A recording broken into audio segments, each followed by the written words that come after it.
Okay. அனைத்து மாணவர்களுக்கும் மீண்டும் ஒருமுறை இனிய வணக்கம். அஸ்ஸலாமு அலைக்கும். இப்ப நம்ம கடைசியா நேற்றைய தினம் வந்து கவிதை பார்த்தோம். சரி, அப்ப கவிதை வந்து 13 சிலபஸ்ல இருக்கக்கூடிய ஒரு பகுதி. எல்லாம் உமதேங்கிற கவிதை. அப்ப அந்த கவிதை தொடர்பா நம்ம முழுமையா என்ன சொல்லுது, சரியா அப்படிங்கிறத பார்த்துட்டோம். அப்ப நம்ம என்னதான் கவிதைய நம்ம விளங்கிக் கொண்டாலும் கூட, அத அ எப்படி நமக்கு தெளிவா விளங்கிருச்சா, இல்லையா அப்படிங்கிறத பார்க்கிறது வந்து அந்த கேள்வி பதில் தான். சரியா? உங்களுக்கு பரீட்சைங்கிறது பரீட்சைக்கிறது தானே. உங்களுக்கு அந்த பகுதி விளங்கிருச்சு அப்படின்னா, அந்த அ பரீட்சிப்பாங்க. அந்த கேள்விக்கு நீங்க விடையளிக்கிற விதம் அடிப்படையில. சரி, அப்ப ஒவ்வொரு கேள்விக்கும் நம்ம எப்படி விடையளிக்கிறோங்கிற மெத்தட் இருக்கு. அதையும் தெரிஞ்சு கொள்ளணும். முதல்ல அந்த பகுதியை விளங்கியிருக்கணும். 2மே முக்கியம். பகுதியை விளங்கியிருக்கணும். அது எப்படி என்ன அடிப்படையில நம்ம வந்து அந்த ஒரு 5 மார்க்ஸ்க்கு எப்படி எழுதுறது? 3 மார்க்ஸ்க்கு எப்படி எழுதுறது? கவிதைக்கு எப்படி விடை எழுதுறது? இலக்கணத்துக்கு எப்படி விடை எழுதுறது? இலக்கிய வரலாறுக்கு எப்படி விடை எழுதுறது? நுட்பம் தெரியணும். எல்லாத்துக்கும் ஒரே மாரியே எழுத இயலாது. சரியா? அத நம்ம பார்ப்போம். மெதுவா போய்க்கிட்டு இருப்போம். இப்ப நம்ம என்ன பார்க்க போறோம்னு கேட்டா, இந்த கேள்வி பதில பார்க்க போறோம். இந்த "இல்லா மும்மதேங்கிற" அ கவிதையில. இப்ப கவிதையின் மைய கருத்துங்கிற கேள்வி இருக்கு. சரி, அப்ப கவிதையின் மைய கருத்துன்னா, ஒட்டுமொத்த அந்த கவிதை என்னத்த சொல்ல வருது? சமுதாயத்துக்கோ, அல்லது அந்த கவிதையை வாசிக்கக்கூடிய வாசகருக்கோ என்னத்த சொல்ல வருதுங்கிறது தான் அது கேள்வி. ஆனா இப்படி கேட்க மாட்டாங்க. ஆனா இது தெரிஞ்சிருக்கணும். ஆனா அந்த மைய கருத்தோட தொடர்புபடுத்தி ஒரு கேள்வி கேட்பாங்க. சரியா? அப்ப கவிதையின் மைய கருத்து என்ன அப்படின்னு கேட்டா, தொழிலாளர்களின் உழைப்பும் முதலாளிகளால் சுரண்டப்படுகின்ற சமூக யதார்த்தமும், அதோட முடிங்க. யதார்த்தமும் இன்னொன்னு சேர்த்தா நல்லா. யதார்த்தமும் முடிங்க. வேற என்ன சொல்லப்படுது அந்த கவிதையில? கற்பனை ஒரு மொழிநெடுக ஆ? கற்பனை இல்ல. இது வந்து அந்த கவிதையின் மைய கருத்த நான் சொல்றேன். இதுல தொழிலாளர்களின் உழைப்பு முதலாளிகளால் சுரண்டப்படுகின்ற சமூக யதார்த்தமும் சொல்லப்படுது. அது மட்டுமா சொல்லப்படுது? வேற பாதி கவிதை அது என்னது சுரண்டப்படுதுன்னு சொல்லப்படுது. மீதி கவிதை என்னத்த சொல்ல வருது? அவல நிலை இல்ல அவல நிலையில ஃபர்ஸ்ட்லயே சொல்ல வருது. அவங்கள ஃபர்ஸ்ட்லயே மோட்டிவேட் பண்ற மாதிரி அதாவது உங்க மொழி நடையில சொல்லுங்க. அதாவது இதோட தொடர்புபடுத்துங்க. உற்சாகப்படுத்துறது தொழிலாளர்கள் முதலாளிகள் சொல்லப்படுகிற சமூக யதார்த்தமும் மீண்டு எழுவதற்கான உற்சாகத்தை கொடுக்கிறது அதாவது அந்த சுரண்டப்படும் முதலாளிக்கு எதிராக உழைப்பாளர்கள் முடிங்க. கிளர்ந்து எழுவதற்கு அவங்கள ஆமா அந்த கிளர்ந்தெழ வேண்டும் உற்சாகப்படுத்துறது என்கின்ற கிளர்ந்தெழ வேண்டும் என்ற நம்பிக்கையூட்டலும். சரியா? நம்பிக்கையூட்டலும் அப்படிங்கிற மாரி நம்ம அது மொழிநடை தான் நம்மளுக்கு முக்கியம். நம்ம மொழிநடை தான் முக்கியம். அப்ப இதுதான் பிரதான கருத்து. இந்நிலை மாற தொழிலாளர்கள் ஒன்றுபட்டு செயற்பட வேண்டியது அவசியம். எந்த நிலை மாற? இந்த சுரண்டப்படுகின்ற நிலை மாறுவதற்கு தொழிலாளர்கள்லாம் ஒன்று சேர்ந்து செயற்பட வேண்டிய அவசியம் என்ன அப்படிங்கிறத நம்ம சொல்லணும். சரியா பாருங்க. உழைக்கும் வர்க்கம் இயங்காவிடின் உலகம் இயக்கமே நின்றுவிடும் என்பதை வலியுறுத்தி இதெல்லாம் பாருங்க மொழிநடை, நல்ல மொழிநடை. உழைக்கும் வர்க்கம் இயங்காவிடின் உலக இயக்கமே நின்றுவிடும் என்பதை வலியுறுத்தி, உழைப்பவர்களை சுரண்டும் முதலாளி வர்க்கத்தினருக்கும் எதிராக தொழிலாளர் வெகுண்டு எழுந்து போராட வேண்டும் என்பதே கவிஞர் சொல்ல வந்த விடயமாகும். சரியா? அப்ப என்ன செய்யணும்? அதுதான். இத வந்து இப்படி சுரண்டப்படுறோம். எனவே இந்த சுரண்டலுக்கு எதிரா நம்ம என்ன செய்யலாது? அதுல இடையில கூட சொல்லப்பட்டிருக்கு. என்னது? சோடையுற்ற சொறிநாயை என்னது? சோம்பேறி மாரி இருந்தது போதும். அது நீ என்ன செய்யணும்? உற்சாகமா வா. சரியா? அப்ப ஒரு ஒரு ஒரு போராட்ட உணர்வை அவர் என்ன செய்றாரு? உண்டு பண்றாரு. சரி அதுதான். அப்ப இந்நிலையம் தொழிலாளர்கள் என்ன செய்றோம்? ஒன்றுபடணும். அப்ப சுரண்டப்படுகின்ற நிலையும் சொல்லப்படுது. அதற்கு எதிராக ஒன்றுபட வேண்டும் என்கின்ற நிலைமையும் சொல்லப்படுது. கவிதையில் இடம்பெறும் எவ்வகை தொழிலாளர்கள் இந்த இந்த இந்த கவிதையில் இடம்பெறுறது எந்தெந்த தொழிலாளர்கள்? எந்த வகையான தொழிலாளர்கள்? சரியா? அந்தந்த தொழிலாளர்களின் அவல நிலை கேட்டிருக்கு. சரியா? அப்ப அதன் அடிப்படையில பாருங்க பிள்ளைகள். முதலாவது வந்து உழவர். அடுத்து நெசவு தொழில் செய்வோர். அடுத்து வீதி அமைப்போர். உழவர்கள், நெசவு தொழில் செய்வோர், வீதி அமைப்போர். அவல நிலைன்னு பார்க்கும்போது, உழவர்கள்ட்ட அவல நிலை என்ன சொல்லப்பட்டிருக்கு? உணவின்றி வாழ்தல், பசித்திருத்தல், பசியால் உடல் களைத்து என்னது? உடல் களைத்திருந்து வேதனையால் கண்ணீர் வருதல், பிறர் வாழ உழைப்பவருக்கு தமக்கென எதுவும் இல்லாமல் வாழ்தல், போற்றவும் புரிந்து கொள்ளவும் எவரும் இல்லாதிருத்தல். இதெல்லாம் வரும். இதெல்லாம் பாயிண்ட்ஸ் ஃபார்ம்ல எழுதுறதுல நீங்க விளக்காம எழுதணும். உங்களுக்கு ஒரு ஒரு ஒரு கேள்விக்கான விடை எழுதுறதுக்கான ஒரு சட்டகம் தான் இது. இந்த குறிப்ப வச்சு நீங்க என்ன செய்யணும்? விடைய எழுதணும். நெசவு தொழில் செய்றவங்க என்னது? உடுத்த ஆடையின்றி வெயிலிலும், குளிரிலும் துன்பப்படுதல். அதெல்லாம் வரும். வேற யாரு இன்னும் வீதி அமைப்போர் என்ன மாரி? வீதி அமைப்போர் என்ன மாரி அதுல குடுக்கப்படல. வீதி அமைப்போர் எப்படி?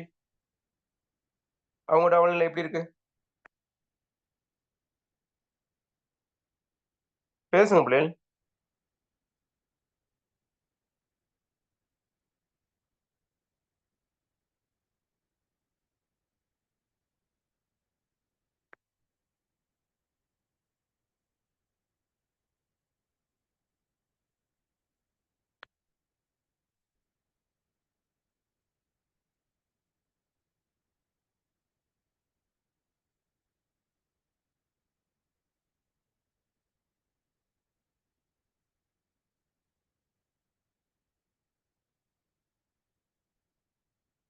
ஓகே. அது அந்த அவலநிலை சொல்லப்படல தானே? பிள்ளைகள், இப்ப நெசவு தொழிலாளர்கள்ட அவலநிலை சொல்லப்பட்டிருக்கு. உழவு தொழிலாளர்கள்ட அவலம் சொல்லப்பட்டிருக்கு. ஆனா, அந்த அந்த அவலநிலை சொல்லப்படுற இடத்துல, அந்த நெடுஞ்சாலை வேலை செய்றவங்களுக்கு சொல்லப்பட்டிருக்கா? அவலநிலை? சொல்லுங்க பிள்ளைகள். இல்ல சார். ஆ அப்ப அவங்கள வந்து அந்த எந்த இடத்துல நெ நெடுஞ்சாலை வேலை செய்றவங்களுக்கு சொல்லப்பட்டிருக்கு? அந்த மோட்டிவேட் பண்ற அந்த இடத்துல தான் சொல்லப்பட்டிருக்கு. "கல்லை உடைத்த நெடுஞ்சாலை கண்ட கைகள் சீமானின் பல்லை உடைத்து வளர்கின்ற பெயருக்கிருவாய் போரட்டும்." அது மட்டும் தான். இப்ப அவலநிலை சொல்லப்படல. ஓகே. அத கொஞ்சம் நோட் பண்ணிக்கொள்ளுங்க. ஓகே. அடுத்து கவிதையின் தலைப்பின் பொருத்தப்பாடு.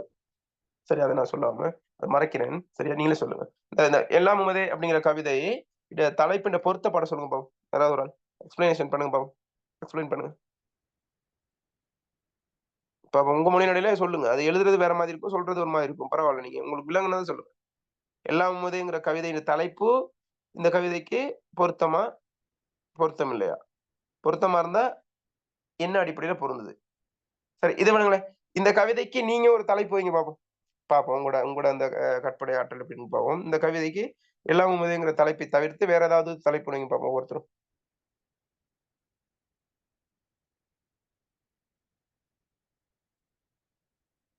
ம்.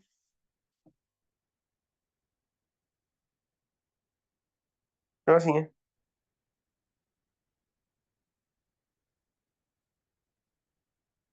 பிள்ளைகள்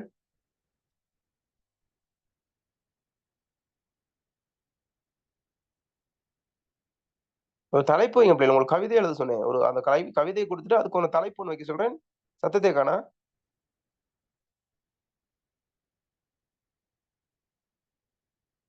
ம்.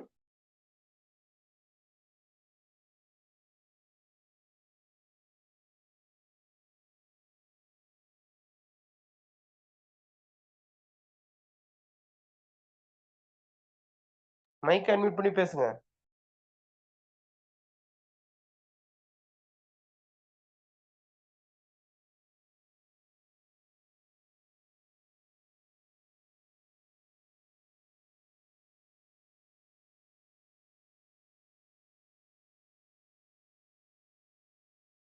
பிள்ளைகள் என்ன பிள்ளைகள் இவ்ளோ லேட் பண்றீங்க ஒரு தலைப்பு கேட்கறதுக்கு?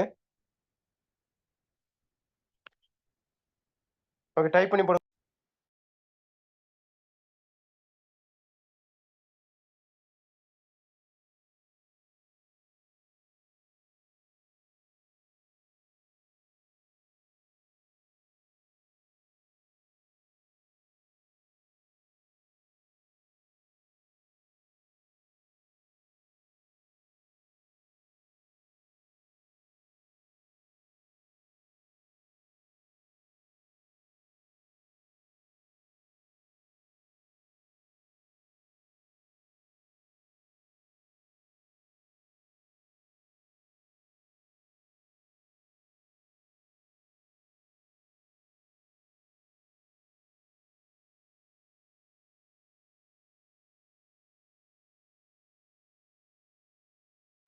பிள்ளைகள்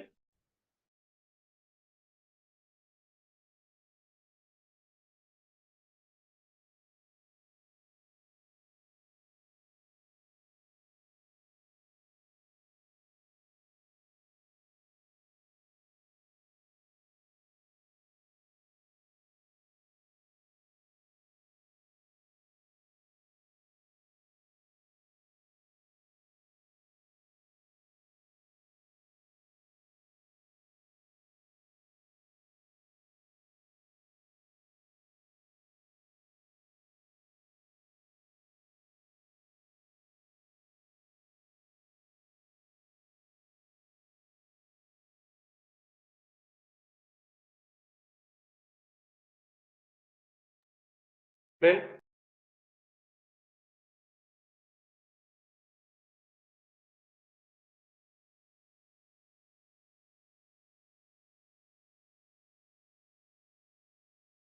பிள்ளைகள் எனக்கு ஒரு 10 நிமிஷம் டைம் தாங்க. கிளாஸ் ஸ்டார்ட் பண்ணுவோம்.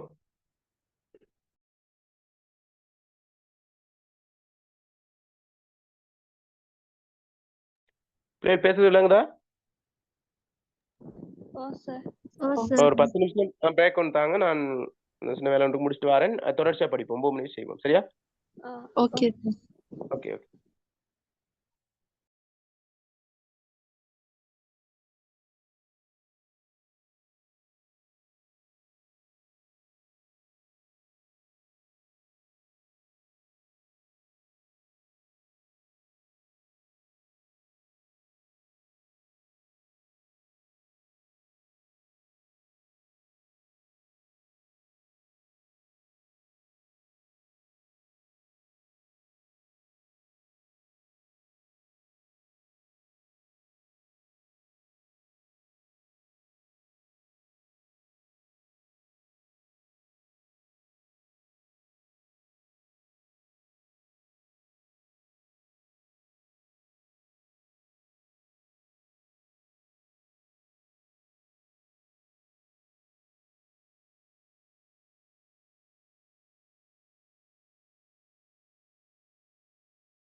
வணக்கம்.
ஓகே. பிள்ளைகள் பேசுறது விளங்குதா?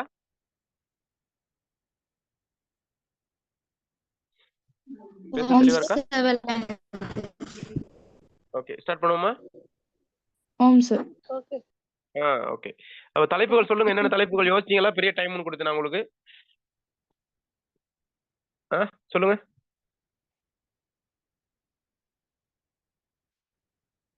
மானிடர் யாவரும் ஒன்றேன்னு ஒரு தலைப்பு வந்திருக்கு. மனித சமத்துவத்தை காப்போம். சுரண்டப்படும் உயிர்கள். நாளைய விடியல். உழைப்பாளர்களே ஒன்றுபடுங்கள். Very good. நல்ல தலைப்புகள். ஓகே பிள்ளைகள். அப்ப அந்த மாரி தலைப்புகள் நம்ம வைப்போம். தலைப்ப எப்படி வைக்கிறோம்? அந்த ஒட்டுமொத்த அந்த கவிதையின் மையக்கரு. ஒட்டுமொத்த கவிதையின் மைய கருத்து தான் அந்த தலைப்பு. அப்ப அததான் நம்ம தலைப்பா வைப்போம். அப்ப அந்த தலைப்பு பொருத்தமா இருக்கும். அப்ப பாருங்க, அப்ப எல்லாம் உமதேங்கிறது இதுக்கு பொருத்தமா இல்லையா அப்படின்னு தான் கேள்வி. சரியா? அதன் அடிப்படையில பாருங்க.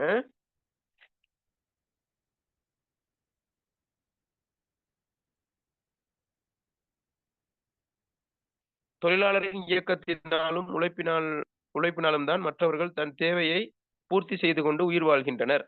உலக ஆக்கத்திற்கு சொந்தக்காரர்கள் அல்லது உடைமையாளர்கள் என்பதனை கவிதை திறம்பட எடுத்துரைக்கின்றது.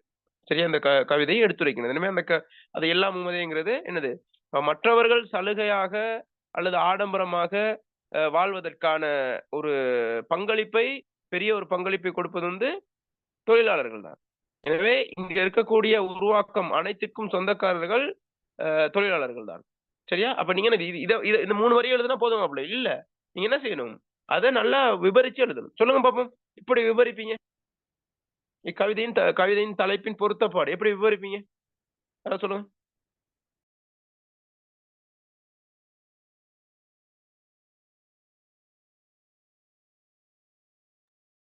எப்படி விவரிப்பீங்க? ஒரு ஆள் பேசுங்க. நீங்க எந்த அளவு வெளிப்படுத்துறீங்களோ அப்படின்னா அந்த அளவு அங்க பெர்ஃபார்மன்ஸ் பண்ணுவீங்க. அங்க எழுதையில. பானையில உள்ளதுன்னு அகப்பையில வரும். பேசுங்க.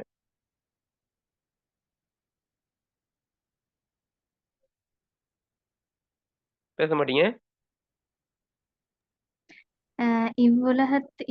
இந்த உலக இயக்கத்திற்கு காரணமாக விளங்குபவர்களே தொழிலாளர்கள். சொல்லுங்க. அவர்கள்தான் இந்த உண்ண உணவு தொடங்கி உடுக்க ஆடை வரை ஆக்கித் தருபவர்கள். ஏனையவர்கள் தான் இதர பயனை அடைவார்கள். அந்த வகையில உழைப்பவர்கள் சொல்லுங்க. உழைப்பவர்களின் உழைப்பின் காரணமாக அல்லது உழைப்பின் சரியா? உன்னதமான உழைப்பின் காரணமாக தான் இந்த உலகத்தில் உள்ள அனைத்து விதமான உருவாக்கங்களும் உருவாகின்றன. எனவே இந்த உலகத்தில் உள்ள அனைத்து என்ன சொல்றது? அனைத்து விடயங்களிலும் உழைப்பாளியின் பங்களிப்பு இருந்தே ஆகும். உழைப்பாளியின் பங்களிப்பு இருந்தே தீரும். எனவேதான் இந்த கவிதை எல்லாம் உமதே என்கின்ற தலைப்பு பொருந்துவதாக அமைகின்றது. எனவே எல்லா விடயங்களிலும் அது பிறப்பிலிருந்து இறப்பு வரைக்கும் மனிதன் பிறந்து இறக்கும் வரையிலான அனைத்து வித செயற்பாடுகளிலும் சரியா? இந்த உழைப்பின் பயன் இருந்தே தீரும். எனவே எல்லாம் உமதே என்கின்ற தலைப்பு இதற்கு பொருத்தமானதாகவே அமையும். சும்மா சொன்ன வார்த்தையால சொன்னேன். அதை நம்ம எழுதும்போது நம்ம கொஞ்சம் நல்லா என்ன செய்வோம், பொலிஷ் பண்ணி தானே எழுதுவோம் அந்த விஷயத்தை கொடுக்கும்போது. சும்மா சொல்றேன். அப்ப நம்ம என்ன செய்யணும்னு கேட்டா, அந்த பாயிண்ட் தான் நம்ம முக்கியம். எதை எழுத போறோம்? என்னத்தை எப்படி நம்ம முன்வைக்க போறோம்? அதை நம்ம என்ன செய்றோம்? இப்ப இது பொருத்தமானதான்னு கேள்வி கேட்டா, பொருத்தம் இல்லை அப்படின்லாம் நீங்க எழுதக்கூடாது. சரியா? பொருத்தமானது இல்லாம அவங்க வைக்க மாட்டாங்க. கவிஞர் தானே அவர். அதனால அதுக்கு பொருத்தமானதாக தான் அமைகின்றது. என்னென்ன காரணத்திற்காக பொருத்தமாக அமைகின்றதுன்னு நீங்க என்ன செய்யணும்? உங்களோட கருத்துக்களை தெரிவிச்சீங்கன்னா சரி. சரியா? அல்லது சும்மா சொல்லுங்க பாப்போம். கருத்துக்கள சொல்லுங்க. ஒரு பாயிண்ட்ஸ் அமைப்புல சொல்லுங்க. ஏன் பொருத்தம்? எல்லாம் உமதே. கடகடன்னு சொல்லுங்க.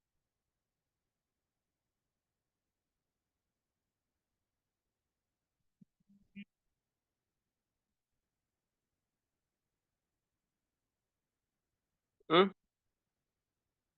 பிள்ளைகள் ஓகே. அப்ப இந்த தலைப்பு விளங்குது தானே? அந்த கேள்விக்கான பதில் எப்படி எழுதணும்னு உங்களுக்கு விளங்கியிருக்கும். சரியா? அடுத்து பெரும் செல்வந்தர்களின் செயற்பாடுகள் எத்தகையதாக காணப்படுகின்றது என கவிஞர் குறிப்பிடுகிறார். பெரும் செல்வந்தர்களின் செயற்பாடுகள் எத்தகையதாக காணப்படுகின்றது என கவிஞர் குறிப்பிடுகிறார். எப்படி என்னென்ன மாரி செயற்பாடுகள்? முதல்ல உழைப்பவர்களின் குருதி குடித்து மகிழ்தல். நான் பேசுறது விளங்குதா? ஆ உழைப்பவர்களின் குருதி குடித்து மகிழ்தல். அப்ப அப்படியே எழுதுறதா? குருதி குடித்து மகிழ்தல்னா என்னன்னு விளக்கம் நீங்க என்னது? வழங்கணும். அப்ப என்னது? உழைப்பவன் குருதி குடித்து மகிழ்தல் என்ன அர்த்தம்? ம். என்ன அர்த்தம்? பிள்ளைகள் உழைப்பாளியின் முழு சம்பளத்துல பாதியாவே. ஆ அதாவது உழைப்பவர்கள் சரியா? அதாவது தொழிலாளர்கள் கடினப்பட்டு கொஞ்சம் ஒரு நிமிஷம் இருங்க பிள்ளைகள்.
ஓகே.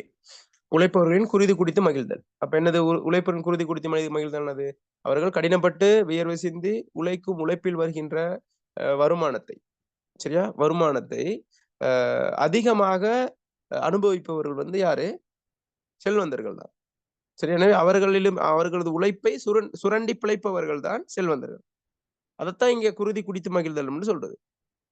விளங்குதா? ஓகே. உணவு அருந்திய பின் பட்டு துணியால் கைதுடைத்தல். என்னத்த சொல்ல வருது? உணவு அருந்திய பின் பட்டு துணியால் கைதுடைத்தல் என்னத்த சொல்ல வருது? என்ன விஷயத்த சொல்ல வருது? மிகையான செல்வம் காணப்பட்டது. அது எப்படி நீங்க அத விவரிப்பீங்க? பட்டு துணி என்பது எதற்கு உபயோகப்படுத்தப்படுவது? அது வந்து என்னது? துணிகள்ல வந்து ஒரு பெறுமதியானது. பட்டு துணி அப்படிங்கிறது பட்டுங்கிறது வந்து ஒரு பெறுமதியான ஒரு துணி. என்ன சொல்றது? ஒரு விலை மதிப்புடைய அதிக விலை மதிப்புடைய ஒரு துணியா காணப்படுது. சரியா? எனவே இவர்கள் தொழிலாளர்கள் என்ன செய்றாங்கன்னு கேட்டா, என்னது? குளிரோடும், கோடையோடும் என்ன செய்றாங்க? கோர அ சண்டை தொடுக்கின்ற நேரத்துல ஒரு துண்டு கூட இல்லாம இவர்கள் என்ன செய்றாங்க அப்படின்னு கேட்டா, விலை இருந்த பட்டு துணியால் என்ன செய்றாங்க? கைதுடைக்கக்கூடிய ஒரு நிலைமை இருக்கு. அப்ப இதுல ஒரு பாரபட்சம் நிலவுது. என்ன பாரபட்சம்? சொல்லுங்க. என்ன பாரபட்சம்? தொழிலாளர்கள் உடுத்தக்கூட துணி இல்லாம ஆடை இருக்கு. இல்லாமல், ஒரு துண்டு இல்லாமல் அவதிப்படுகின்ற இந்த சூழ்நிலையில், கொழுத்த செல்வந்தர்கள் என்ன செய்றாங்க? பட்டு துணியால் பட்டு துணி. கைத்துடைக்கின்ற நிலை காணப்படுகின்றது. இப்ப எவ்வளவு பெரிய ஒரு இடைவெளி இருக்கு.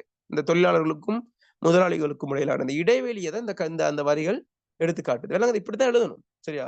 அடுத்து மூக்கு முட்டை உண்ணுதல். மூக்கு முட்டை உண்ணுதல் என்னது? மூக்கு முட்டை உண்ணுவோமா? என்ன அர்த்தம்? பசி ஆறிய பின்னும் மேலதிகமாக சாப்பிடும். அவர்கள் என்ன செய்யறாங்க? இப்ப ஒப்பிட்டு தான் நீங்க சொல்லணும். தொழிலாளர்கள் எப்படி இருக்காங்க? எப்படி சொல்லப்படுது? தொழிலாளர்கள் என்ன அவதிப்படுறாங்க? டெஸ்ட்ல வரியிலே வந்துச்சு. அருந்தி மகிழ உணவின்றி பார்த்ததானே கவிதையில. சாப்பாடு என்ன செய்யறாங்க பாருங்க. இந்த வரிகள்லாம் போட்டு நீங்க மேற்கோள் கொடுத்து எழுதலாம். உழுது வாழ்வு உணவின்றி உடலம் சோர்ந்து துடிக்கின்றான். உடல் சோர்ந்து துடிக்கிறான். அழுது வடிந்த கண்ணீரை அருந்தி நெஞ்சம் கவல்கின்றான். விளங்குதா? கொளுத்த செல்வன் உழைப்பனின் குறிது குடித்து மகிழ்கிறான். பழுத்தவனின் பெருவயிறு பானையாக சிரிக்கு. இதெல்லாம் வந்து என்னது? அந்த எதிர்மாறான விஷயம். அதே எதிர்மாறான விஷயம் இங்க இருக்கு. எங்க இருக்கு? கேடில் பட்டு துணியாலே கையை துடைத்து மகிழ்கின்றான். அது இல்லாம மூக்கு முட்டைங்கிற மூக்கு முட்டை. அதுதான் மூக்கு முட்டை உண்ட பின்னர் கேடில் பட்டு துணியாலே கையை துடைத்து மகிழ்கின்றான் அப்படின்னு வரும். ஏன்னா அப்ப அதான் நீங்க என்ன செய்யணும்னு கேட்டா அந்த உணவு. சரியா? மனிதன் வந்து உண்மைக்குமே உழைப்பது எதற்கு பிள்ளைகள்? பிரதானமான உழைப்பு. நம்ம இப்ப படிக்கிறோம், தொழிலுக்கு போவோம். பிரதானமான தேவை எதற்காக நம்ம உழைக்கிறோம்? யோசிச்சு பாருங்க. எதுக்காக உழைக்கிறோம்? எதற்காக உழைக்கிறார்? சாப்பிடுறதுக்கு தான். பாருங்க, மனிதனுக்கு பசியே இல்ல, வயிறே இல்ல அப்படின்னா யோசிச்சு பாருங்க, உழைக்க வேண்டிய அவசியமே இருக்காது. யோசிச்சு பாருங்க, பசிங்கிற ஒரு விஷயமே இல்ல அப்படின்னா உழைப்பதற்கான எந்த ஒரு தேவைப்பாடும் இருக்காது. உழைப்பதே வந்து என்னன்னு கேட்டா அந்த அந்த ஒரு தேவைதான். சரி, அந்த ஒரு தேவைக்கு பிறகுதான் மற்றதெல்லாம். அதுக்கு பிறகு அதிலிருந்து அதுக்கு மேலதிகமா உள்ளதுதான் மற்றது. அது ஆடம்பரமா இருக்கும். இது அத்தியாவசியம். சரியா? ஆனால் இவனுக்கு உழைப்பவர்களுக்கு அந்த அத்தியாவசியமான உணவு தேவை கூட என்ன செய்ய முடியல, பூர்த்தி செய்ய முடியல அப்படிங்கிறது ஒரு கவலைக்குரிய விடயம்னு சொல்லப்படுது. விளங்குதா? ஓகே. அடுத்து உழைப்பில் ஈடுபடாமல் உழைப்பின் பயனை அனுபவித்தல். அந்த இடத்துல இந்த விஷயம் எந்த வரியில சொல்லப்படுது? உழைப்பின் ஈடுபடாமல் உழைப்பின் பயனை அனுபவித்தல் எந்த இடத்துல சொல்லப்படுது? உழைப்பில் ஈடுபடல, ஆனா உழைப்பின் பயனை அனுபவிக்கிறாங்க. மேற்கோள் கொடுங்க. பழுத்த வயிறு பானையாக சிரிக்கிறது. அந்த பழுத்த வயிறு பார்ப்போம்.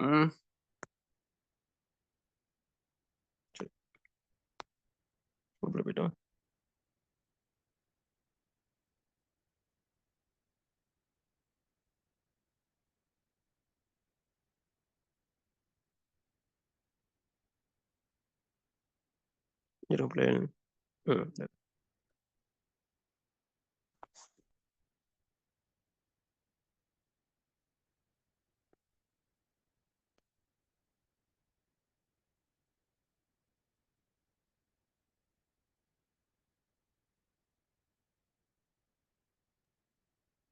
இது கூட சொன்ன ஆடை நெய்வோன் துண்டேனும் அணிந்து கொள்ள வழியின்றி கோர சண்டை துடிக்கினான். மூடை வயிற்று பெருஞ்செல்வன் மூக்கு முண்டோட்டுமே கேடில் பட்டு துணியாலே கையை துடைக்க மகிழ்ந்தான். சரிதானே?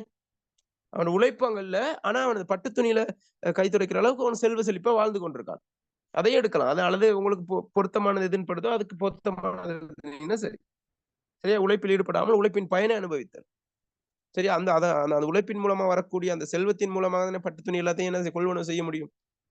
அந்த கொள்வனவு திறன் யாருகிட்ட இல்ல? உழைப்பாளருக்கு இல்ல. அதான் பிரச்சனைங்க. இவன் பட்டு துணியில கை துடைக்கிறது ஒரு பிரச்சனையும் இல்ல. சரியா? என்ன பிரச்சனை? இப்ப என்ன பிரச்சனை? என்ன பிள்ளைகள் பிரச்சனை? இவனுக்கு அந்த அதற்கு உழைக்கக்கூடிய உழைப்பாளர்கள் கஷ்டத்துல இருக்கும் போது இவன் இந்த என்னது எட்ட முடியாத உயரத்துல இருக்கிறதா பிரச்சனை. ஓகே, அதை கொஞ்சம் பார்த்துக்கொள்ளும். பெருஞ்சல் வந்து நீ செயற்பாடு எத்தகையதா காணப்படும் என்ற கவிஞர் அதை வச்சு விளக்கி எழுதுங்க. சரி. தனது இழிநிலையிலிருந்து வெளிவர எத்தகைய எதிர்ப்பு நடவடிக்கையில் ஈடுபட வேண்டும் என கவிஞர் குறிப்பிடுகின்றார். அதான் ரொம்ப முக்கியம். அடுத்த கட்டம். சரியா? என்னது என்ன செய்யணுமா? சோடையிட்ட சொறி நாய் போல் சோம்பி இருக்காது, உழைப்பவர்கள் அனைவரும் ஒன்றிணைய வேண்டும். சொன்னாங்களா இல்லையா? சோடையிட்ட சொறி நாய் சோம்பி நின்றது போதுமடா. அடுத்து என்ன வரிகள் சொல்லுங்க, ஞாபகத்துல இருக்கா? சோடையிட்ட சொறி நாயாய் சோம்பி இருந்தது போதுமடா.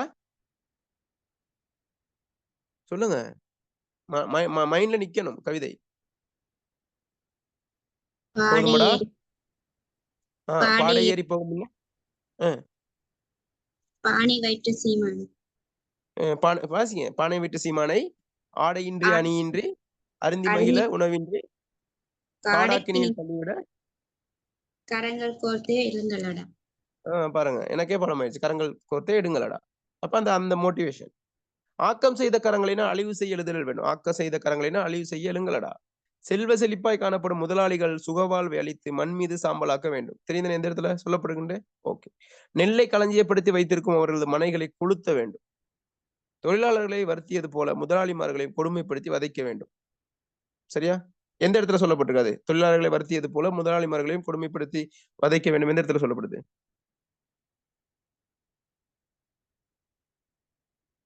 நெல்லை கொண்ட அவர் மனையை நெருப்பில் இட்டு கொளுத்தட்டும். அடுத்து சொல்லுங்க அடுத்த வரிகளை. நீங்க எடுத்து கொடுக்கணும் பிள்ளை விஷயத்தை. அப்படி இருக்கணும், நீங்க ஷார்ப்பா இருக்கணும். சொல்லுங்க. நெல்லை கொண்ட அவர் மனையை நெருப்பில் இட்டு கொளுத்தட்டும். எல்லாம் அதுக்கு முன்னுக்கு என்ன இருந்துச்சு? இந்த சாம்பர் என்ன இருந்துச்சு? அந்த ஆக்கம் செய்த கரங்களினா அழிவு செய்ய எழுங்களடா. தாக்கமுற்ற இதயங்கள் தீயாய் ஓங்கி அவர் வாழ்வை தாக்கி மண்ணிட் சாம்பரன்னு தள்ளி விட்டே மலரட்டும். சரியா? அதெல்லாம் அதை போட்டுலாம் எழுதலாம். நீங்க மேற்கோள் கொடுக்கலாம். எல்லாத்துக்கும் கொடுக்க வேண்டிய அவசியம் இல்லை. இடையில இடையில மேற்கோள் கொடுத்தா எழுதணும். மேற்கோள் எங்க இருந்து கொடுப்பீங்க? உங்களுக்கு கவிதை கொடுக்கப்படும். எவ்வளவு ஈஸி. கவிதையும் கொடுத்து அந்த அந்த கவிதையிலிருந்து நீங்க விடை எடுக்க போறீங்க. அப்ப சில சில மேற்கோள்கள் கொடுக்கறது நல்லது. சரியா? Okay okay. அடுத்து அனைத்து தொழிலாளர்களும் 1-2 செல்வந்தர்களின் சுகபோக வாழ்வை நிர்மூலமாக்க வேண்டும். ஓகே. செல்வந்தர்கள் மீதான கோபத்தையும் எதிர்ப்பையும் தீவிரமாக வெளிப்படுத்தும் கவி வரிகளை குறிப்பிடுக. எனது பானை வீட்டு சீமானை ஆடையின்றி அணியின்றி அருந்துமைகளை உணவின்றி காடாக்கினியில் தள்ளிவிடுதல். ஆக்கம் செய்த கரங்களை அழிவு செய்ய எழுங்களடா. அவர் வாழ்வை தாக்கி மண்ணிட்டு சாம்பலன தள்ளிவிடுதல். அந்த வரிகள். பல்லை உடைத்து வளர்கின்ற பயிருக்கு எருவாய் போடல். நெல்லை கொண்டு அவர் மனை நெருப்பிலிட்டு கொளுத்தட்டும். அந்த வரிகள்லாம் என்னது? அந்த ஆக்ரோஷமான வார்த்தைகளா இருக்கு. ஓகே. பாடலின் நம்பரும் ஓமை அணிகளை ஓமை பாடலின் நம்பரும் ஓமை அணி சிறப்புகளை விளக்கு. அணிகள் கண்டிப்பா கேட்பாங்க. சரி. மூடை வயிற்று பெருஞ்செல்வன். மூடை வயிற்று பெருஞ்செல்வன்னா ஓமான மூடை என்னது? ஓமயம் வந்து வயிறு, பொதுத்தன்மை வந்து பெருத்திருத்தல். சரியா? சோடையுற்ற சொரிநாய்னா சோடையுற்ற சொரிநாய் ஓமானம், ஓமயம் வந்து சோறு உற்று இருக்கும் தொழிலாளி, பொதுத்தன்மை செயலற்று இருத்தல். சரியா? அப்ப கவிஞர் கையாண்டு அடுத்து உருவகாணி இருந்துச்சுதானே பிள்ளைகள்? உருவகாணி இதுல போடல போல. உருவகாணி எந்த இடத்துல கையாளப்பட்டிருக்கு? பெரு வயிறு பானை புரோகி. பானை வயிறு. பானை வயிறு. பானை வயிறு ஓமையா உருவகமா? பானை போன்ற வயிறுன்னு சொல்றதா அல்லது அது ஓமை தானே பிள்ளைகள்? பானை வயிறுனா பானை போன்ற வயிறுன்னு நம்ம சொல்லுவோம். ஓமை தானே? ஓமை தான் வரும். ஏன்னா உருவகம்ங்கிறது அது ஒண்ணா ஆக்குறதுனா வயிற்றுப்பானை அப்படின்னு சொன்னா என்னது? வயிற்றுப்பானைன்னு சொன்னா உருவகம். வயிற்று மூடை அப்படின்னு சொன்னா என்னது? வயிறாகிய மூடை. அப்படி சொன்னா உருவகம். இதெல்லாம் என்னது? உவமையா தான் நம்ம பாக்குறோம். என்ன சரியான சொல்றது? சார் இது உருவகணி. எது? பெருவயிறு பானையாய் சிரிக்கிறது. அது சரி. பெருவயிறு பானையாய் சிரிக்கிறது. அது சரி. பெருவயிறு பானையாய் சிரிக்கிறது.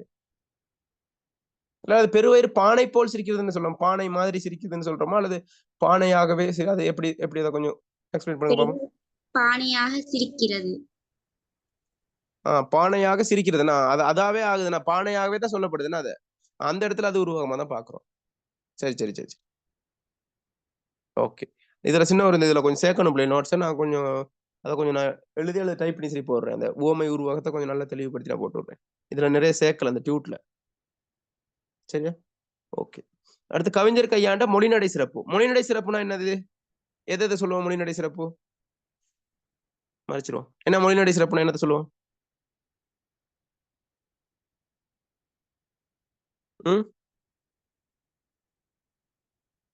மொழிநடை சிறப்புனா என்ன? கவிதைக்கு வந்து எது முக்கியம் பிள்ளைகள்? சொற்கள் முக்கியம். சரியா? சொற்கள் எல்லாம் சேர்ந்தா கவிதை ஆயிருமா?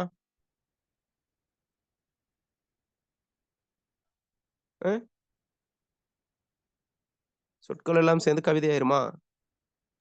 இல்ல. கொஞ்சம் பேர் என்ன செய்யறாங்கன்னா அந்த சொற்கள் இணைஞ்சாலே கவிதை அப்படின்னு எழுதிடுறது. சரியா?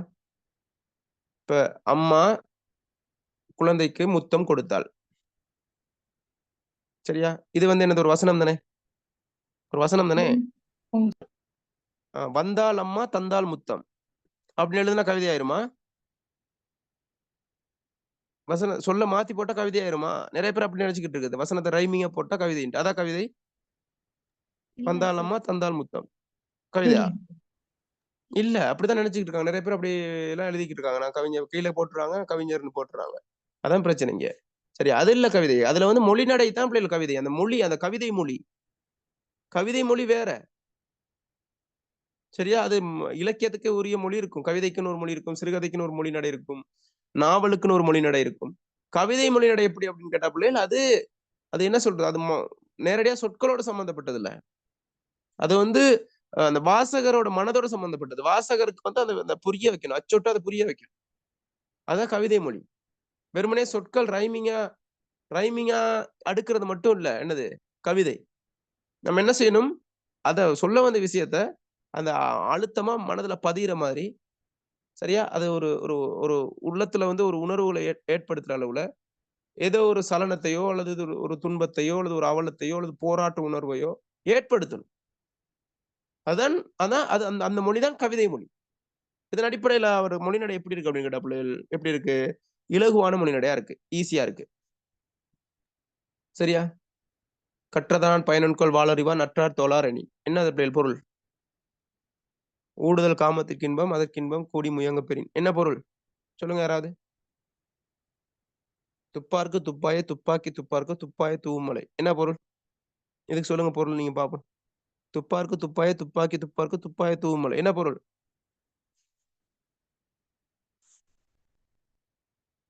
சக்ரா சொல்லுங்க. சொல்ல முடியுதா? கஷ்டமா இருக்கு. இது இலகுவான மொழிநடையா? இல்ல சார். இல்ல. கஷ்டம். அப்ப அப்ப இலகுவான மொழிநடைன்னு என்னது? நம்ம இப்ப நவீன அ தமிழ். அதாவது இலகுவா, ஜனரஞ்சகமான ஒரு நிலைமை தான் இப்ப இருக்கு. முன்ன வந்து சங்க காலத்துல இருந்து அப்படி இல்ல. கற்றவர்கள் மட்டும் தான் அது விளங்கக்கூடிய அளவுல இருக்கும். மற்றவர்கள் விளங்க முடியாத அளவுல இருந்த நிலைமை வந்து இப்ப மாறி இருக்கு. சரியா? மரபு கவிதையில அப்படி அது இருக்கும். அது வந்து விளங்காது மரபு கவிதை பெரும்பாலும். இது ஒரு மரபு கவிதை சாயல்ல தான் இருக்கு. இருந்தாலும் கூட இலகுவா விளங்குதா இல்லையா? அகராதி பார்த்துக்கிட்டு இருக்கோமா போயிட்டு இதுக்கு என்ன அர்த்தம்ன்ட்டு இல்ல. ஓகே. அப்ப இலகுவான மொழிநடை. பேச்சோசை பாங்கு. பேச்சோசை பாங்குனா? பேச்சோசைன்னா என்ன பிள்ளைகள்? சொல்லுங்க பேச்சோசைன்னா?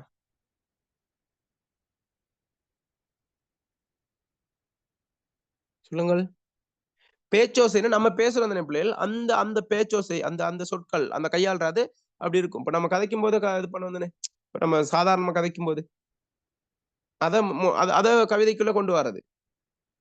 சரி, அந்த மாரி என்ன எந்த எந்த இடத்துல அப்படி இருக்கு? இந்த ஒரு வரின்னு சொல்லுங்க பாப்போம். அந்த பல்லை கல்லை இந்த பல்லை உடைத்து வளர்கின்ற பயிருக்கு இருவாய் போடல், நெல்லை கொண்டு அவர் மனையை. அதெல்லாம் என்னது? சாதாரணமா ஒரு பேச்சோசை பங்கு இருக்கு தானே. அந்த பேச்சோசை இருக்கு அதுல. வேற வேற? சோடையுற்ற சொறி நாய், சோம்பி இருந்தது போதும். அதெல்லாம் என்னது? எல்லாம் சாதாரண மொழிநடையா இருக்கு. அந்த பேச்சோசை பங்கு இருக்கு. அது ரைமிங் தாங்க சொல்லப்படுது. பல்லை உடைத்து கல்லை உடைத்து அந்த மாரி இருக்கு கூடாது. ஓகே. அடுத்து கோபம் வேறு. சரியா? கோபம், வெறுப்பு, மெய்ப்பாட்டு உணர்வு. சரியா? கோபம் என்னென்ன மெய்ப்பாட்டு உணர்வு இருக்கு அதுல? நவரசங்கள் கேள்விப்பட்டீங்களா பிள்ளைகள்? நவரசங்கள். என்னென்ன நவரசம்? புளிரசம், தக்காளி ரசம் அதா? நவரசம்னா என்னென்ன பிள்ளைகள்? கேள்விப்பட்டீங்களா? நவரசம். நவரச இல்ல நாயகன் சார். ஒருத்தர் இருக்கார். தெரியாதா? கோபம், வெறுப்பு, கோபம் பத்தி டிராமா செய்றவங்க இருக்கீங்களா? கிளாஸ்ல. இல்ல அது உங்களுக்கு தெரியுமா இருக்கும். நவரசங்கள் என்னன்னு சொல்லுங்க. கோபம், வெறுப்பு, வேற? மகிழ்ச்சி, மகிழ்ச்சி, ஆச்சரியம், ஆச்சரியம், ஆச்சரியம். ம். ம். சொல்லுங்க. கருணை, அன்பு, கருணை. ம்.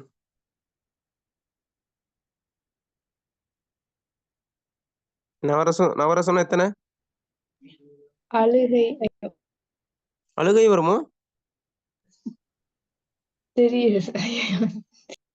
கொஞ்சம் இருங்க நான் சொல்றேன். நவரசங்கள். நவரசங்கள் வந்தா முதலாவது பயம். பயம். சரியா? அவன் இவன் ஒரு படம் இருக்கு பார்த்திருக்கீங்களா? அந்த விசால்ட படம் அவன் இவன். பார்த்திருக்கீங்களா யாராவது? ஆம் சார். அதுல ஒரு ஒரு ஒரு இது மேடை சீன் ஒண்ணு வரும். அதுல அவர் என்ன செய்வாரு? அந்த ஒவ்வொரு ரசத்தையும் காட்டுவாரு. சரியா? பயம், வீரம், இழிப்பு, இழிப்புன்னு இருக்கு. அற்புதம், இன்பம், அவலம், நகை, கோபம், நடுநிலை. சரியா? அந்த மாதிரி வரும். சரியா? அடுத்து கொஞ்சம் அதெல்லாம் கேட்க மாட்டாங்க. ஒரு பொது அறிவுக்கு தெரிஞ்சுக்கணும்.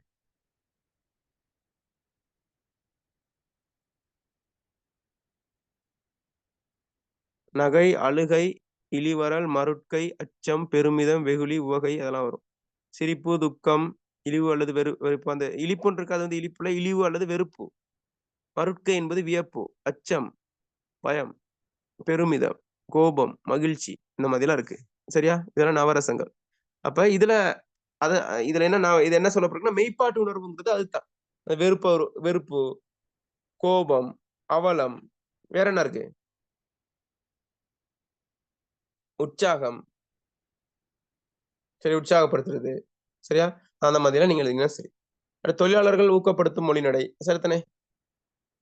ஊக்கப்படுத்தும் மொழிநடை. இப்ப பாரதியார் கவிதையெல்லாம் பெரும்பாலும் அப்படித்தான் இருக்கும். ஊக்கப்படுத்துற மாதிரி தான் இருக்கும். இந்த சுதந்திரத்தாக ஏற்படுத்துற மாதிரி. அந்த மாதிரி ஊக்கப்படுத்துது. சோம்பி இருந்த தொழிலாளி என்ன செய்வான்? எங்கடா கம்பு கத்தின்ட்டு என்ன செய்வானுங்க? எடுத்துட்டு கிளம்பிடுவானுங்க. அந்த மூடை வைட்டு சீமானை காலி பண்றதுக்கு. அந்த அளவுக்கு வரிகள் இருக்கு. அங்கத சுவை. அங்கத சுவைனா அங்கதம் என்ன பிள்ளைகள்? அங்கதம் என்ன? நகைச்சுவை. அங்கதம் என்பது அங்கதம்ங்கிறது நகைச்சுவை. நகைச்சுவைன்னு சொல்றதை விட நல்ல பொருத்தமா? கேலி அல்லது நையாண்டின்னு சொல்லுவாங்க. நக்கல்னு சொல்லுவோம் தெரியுமா? நக்கல் பண்றதுன்னு சொல்லுவோம். ஆம் சார். அதான் அங்கதம், அங்கத சுவை. கொளுத்த செல்வன், பானை வயிறு இதெல்லாம் என்னது? அவரை வந்து அந்த நக்கல் பண்ற மாதிரி தானே. இப்ப தலையில முடி இல்லாதவங்கள என்ன சொல்லுவாங்க? சரியா? அந்த ஹெல்மெட் அப்படின்னு சொல்லுவாங்க தானே, அந்த மாதிரி தான். சரியா? அப்ப பைக்ல இருந்து ஏறி போனா ஏன் 2 ஹெல்மெட் போட்டு போறீங்கன்னா நக்கல் பண்ணுவாங்க. அந்த மாதிரிலாம் இருக்கும். சும்மா அப்படி சொல்லக்கூடாது பாவம். சொல்றேன். அந்த மாதிரி நக்கல் பண்றது. அந்த மாதிரி கொளுத்த செல்வன், பானை வயிறு, சரியா? அந்த மாதிரிலாம் சொல்றாங்க தானே. அந்த அந்த அந்த உருவகேலி செய்யறது. ஓகே. அந்த அடிப்படையில இவ்வளவுதான் பிள்ளைகள். எத்தனை 9 கேள்விகிட்ட பார்த்துட்டோம். உங்களுக்கு வரப்போறது எத்தனை கேள்வி பிள்ளை வரப்போகுது எக்ஸாம்க்கு? சிறுகுறிப்பா இருந்தா 1, பெரிய கேள்வியா இருந்தா 4 கேள்வி தான் வரப்போகுது. சரியா? இப்போ நம்ம எல்லா வகையிலையும் நம்ம பார்த்துட்டோம். எப்படி எப்படிலாம் கேள்வி கேட்கலாமோ அப்படிலாம் நம்ம நினைச்சிட்டோம், பார்த்துட்டோம். விளங்கிச்சா? விளங்கி விட்டதோ? ஆம் சார். இப்ப இதுல இந்த கவிதையில உங்களுக்கு ஏதாவது சந்தேகம் இருந்தா கேளுங்க. இது உங்களுக்கான நேரம்.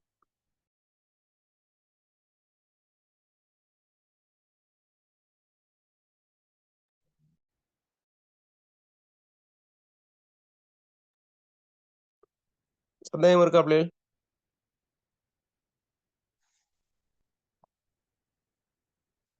எதுவும் சந்தேகம்?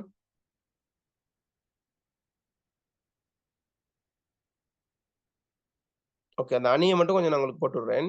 சரி, அதை கொஞ்சம் நான் அதுக்கு பிள்ளையா விளங்கிட்டு போயிடக்கூடாது. அதை கொஞ்சம் நான் கொஞ்சம் இது பண்ணிக்கிறேன். கொஞ்சம் மதிப்பீடு செஞ்சு அதை உங்களுக்கு அனுப்பி விடுறேன். ஓகே. ஓகே பிள்ளைகள், அப்ப நம்ம அடுத்த பகுதிக்கு போவோமா?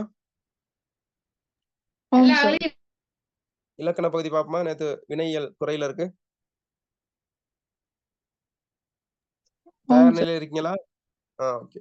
ஓகே, எனக்கு ஒரு 2 நிமிஷம் டைம் தாங்க பிள்ளைகள். 2 நிமிஷம். இப்ப நான் ஸ்கிரீன் ஷேர் பண்ணி கொடுறேன். அதை கொஞ்சம் வெயிட் பண்ணுங்க.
ஓகே. அனைத்து மாணவர்களுக்கும் மீண்டும் ஒரு முறை வணக்கம். அஸ்ஸலாமு அலைக்கும். ஸ்டார்ட் பண்ணுவோமா? ஓம் சார். ஓகே. அப்ப நேற்று என்ன பார்த்தோம் கடைசியா இலக்கணத்துல? பேரெச்சம் பார்த்து முடிச்சுட்டு வந்தனே? பேரெச்சம் தானே பார்த்தோம். எதிர்மறை பேரெச்சம்பா. எதிர்மறை பேரெச்சத்தை முடிஞ்சிருச்சு. அது பார்த்துட்டு வந்தனே எதிர்மறை பேரெச்சம்?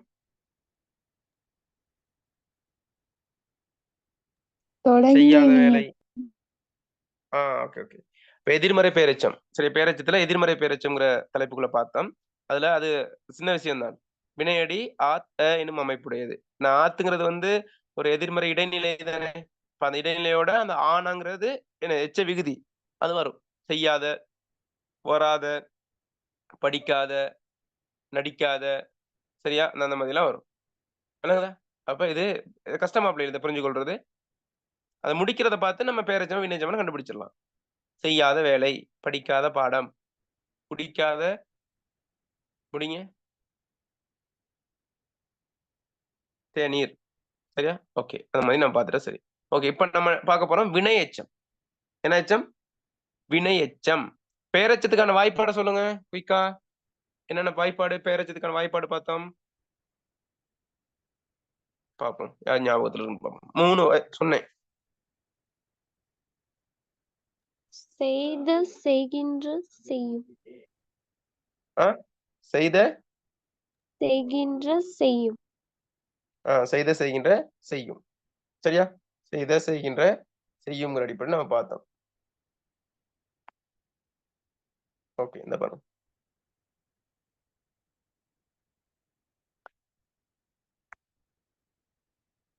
செய்த, செய்கின்ற, செய்யும். சரியா? இது பேரெச்ச வாய்ப்பாடு. வினைச்ச வாய்ப்பாடு பாருங்க, கொஞ்சம் வித்தியாசம். நல்லா கணிச்சுக்கொள்ளணும். படமைக்கும் இப்பவே படமை கொள்ளுங்க. இந்த பாருங்க இருக்கு. என்னென்ன வாசிங்க ஒரு ஆள்? செய்ய, செய்து, செய்தால். செய்ய, செய்து, செய்தால். செய்ய, செய்து, செய்தால். செய்ய, செய்து, செய்தால் என்னும் அமைப்பை கொண்ட எச்ச வினைகளை வினை எச்சம்னு சொல்லுவோம். செய்து, செய்தால். செய்தால். செய்ய, செய்து, செய்தால். படமைக்கு செய்ய, செய்து, செய்தால். ஓகே, இப்ப இந்த அமைப்பு. அப்ப இதுனா இப்ப அந்த அந்த அது வந்து அது மட்டும் இல்ல. செய்ய, செய்து, செய்தால் இல்ல எனது வினை எச்சம். அந்த அந்த அமைப்புல மத்த எல்லாத்தையும் நம்ம மாத்தலாம். மாத்தி பாப்போமா? மாத்தி பாப்போம். நான் சொல்ல நீங்க மாத்துங்க. ஓகே, பாருங்க. இப்ப செய்ய, செய்து, செய்தால். ஓகே, செய்ய அப்படிங்கிறத வா அப்படிங்கிற வினையடிய செய்யக்கு மாத்துங்க. வாங்கிற வினையடிய செய்யக்கு மாத்துங்க. வந்த, செய்ய வேண்டும். இல்ல, செய்ய வேண்டும்னு தான் சொல்லுவோம். அப்ப அப்ப அப்ப வாவை மாத்தினா வேண்டும். வர வேண்டும். அப்ப வரன்னு மாறுனா செய்ய வர. செய்துக்கு மாத்தினா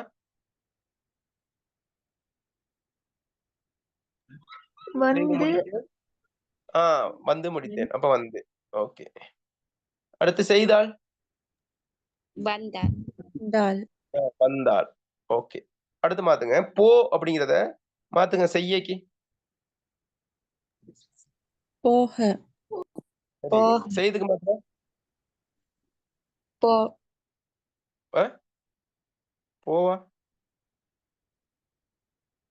போவ செய்துக்கு மாத்துங்க. போய். போய். எப்படி கண்டுபிடிச்சீங்க? செய்து முடித்தாண்டா போய் முடித்தான் அப்படி மாதிரி. அவ்வளவுதான். அந்த முடித்தான்னு தர போறீங்க. இப்ப வர வந்து அதோட தொடர்பு படுத்தீங்கன்னா சரியா வந்துடும். சரியா? போ செய்தாலுக்கு மாத்தினா போனான். போனான், போனானா செய்தால். போக்கு வந்தா செய்தால் நல்லது. செய்தால் நல்லது. போனால். பாட்டு கூட இருக்கு. போனால் போகட்டும் போடா பாட்டு கூட இருக்கு. இந்த பூமியில் நிலையாய் வாழ்ந்தது யாரடா அந்த பாடல். சரியா? ஓகே, அப்ப இந்த மாதிரி இருக்க பிள்ளைகள் என்னது வாய்ப்பாடு. வினையச்ச வாய்ப்பாடு செய்ய, செய்து, செய்தால் என்னும் அமைப்பை கொண்ட அதுதான் அந்த என்னது அந்த வினையச்சம். வினையச்சத்துக்கு இன்னொரு பேர் என்னது? எச்ச வினை. சரியா? ஓகே, இவ்வினை சொற்களை கொண்டு முடிவதால், அதாவது இவ்வினை சொற்களை ம். வினை சொற்களை கொண்டு முடிவதால் வினையெச்சம். முற்றுப்பெறாத ஒரு வினை எதை கொண்டு முடியுது? ஒரு வினையை கொண்டு முடியுது. செய்ய வேண்டும், தர சொன்னார், போக விரும்பினேன், வந்து தருகிறேன். சரியா? வந்து தருகிறேன். சரியா? இதெல்லாம் என்னது? வினையெச்சம். சரியா?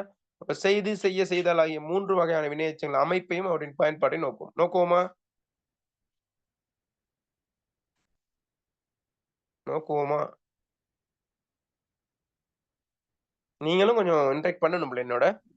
Okay sir. ஓகே. அப்ப பாருங்க. முதலாவது செய்து வாய்ப்பாட்டு வினையெச்சம். செய்து வாய்ப்பாட்டு வினையெச்சம்.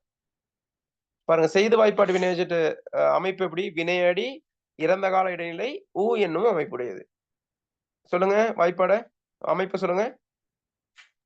வினையடி இறந்த கால இடைநிலை ஊவன். ஊ என்னும் அமைப்புடையது. செய்து அப்படின்னு பார்த்தா இதுல வினையடி எது? செய்து அப்படிங்கிறத பிரிச்சோம்னா கீழே பாருங்க கொடுத்துருக்கேன். வினையடி சொல்லுங்க. செய். இறந்த கால இடைநிலை இத். அடுத்து ஊ. சரியா? ஓகே. அடுத்து படித்து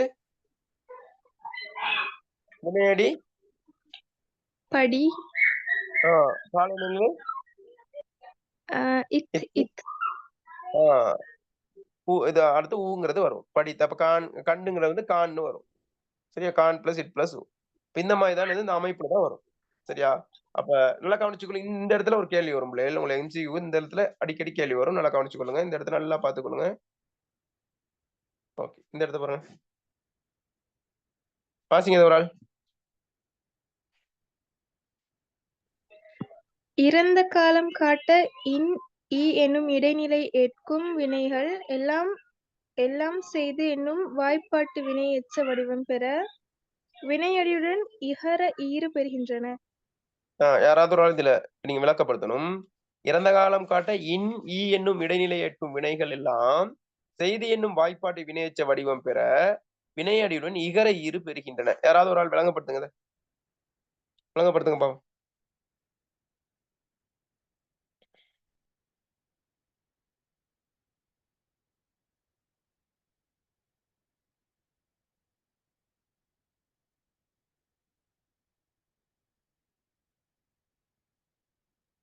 உங்களை தான் சொன்னேன்.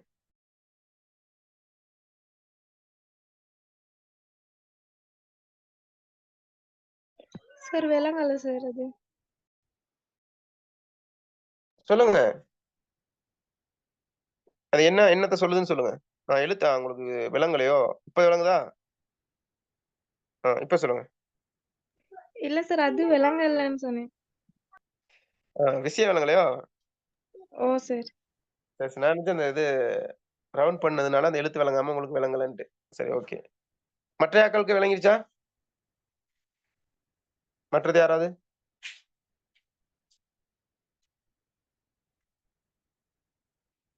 விளங்கல. சரி, ஓகே. அதுதானே கிளாஸ்க்கு வந்திருக்கேனா? ஓகே. இறந்த காலம் காட்ட இன் ஈ. இப்ப நம்ம ஏற்கனவே நம்ம இறந்த கால இடைநிலைகள் பார்த்ததுன்னா பிள்ளைகள், அதுல எவ்வளவு ஒரு பெரிய ஒரு தொகை இருக்கு இறந்த கால இடைநிலைகள். இறந்த காலம் காட்ட இன் ஈ என்னும் இடைநிலை ஏற்கும் வினைகள். எல்லா வினைகளும் எனது இன் ஈ ஏற்காது. சரியா? ஏற்காது. இன் ஏற்கிற மாதிரி ஒரு வினை சொல்லுங்க. இன் ஏற்கிற மாதிரி. பாடினேன்னு வைங்களேன். பாடினேன் எப்படி வரும்? பாடு பிளஸ் இன் பிளஸ் ஏன் தானே. சரியா? அடுத்து ஈ வர மாதிரி சொல்லுங்க. ஈ.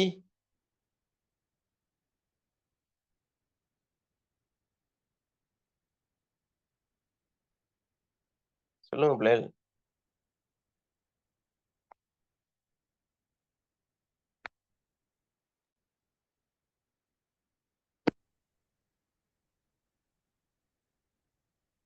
சொல்லுங்க. ஓடியது. ஓடியது. ஓடு பிளஸ் இ பிளஸ் பிளஸ் அது ஓடியது. அதெல்லாம் வரும். ஓகே. என்ன சொல்லிருக்காங்கன்னு கேட்டா, இறந்த காலம் காட்ட இன் ஈ என்னும் இடைநிலை ஏற்கும் வினைகள் எல்லாம் செய்து என்னும் வாய்ப்பாடு வினையச்ச வடிவம் பெற. செய்து அப்படிங்கிற வாய்ப்பாடு வினையச்சம் பெற வினையடின்னு இகர இரு பெறுகின்றன. என்ன சொல்ல வருது விளங்குதா? இங்க பாருங்க. ஓடு இருக்குதானே, ஓடுங்கிறது வினை அடித்தனே, அத நம்ம என்ன வாய்ப்பாட்டுக்கு மாத்தணும்னா செய்துக்கு மாத்துனா ஓடி. அப்ப ஓடு எப்படி மாறும்? ஓடு பிளஸ் இ. இந்த ஈங்கிறது என்னது? ஈங்கிறது என்ன பிள்ளைகள்? இறந்த கால இடைநிலை. இல்ல இறந்த கால இடைநிலையா? இறந்த கால இடைநிலையா? ஓடி ஓடி அது ஓடியதுல அது சரி. இது ஓடி அப்படிங்கிறதுல ஈங்கிறது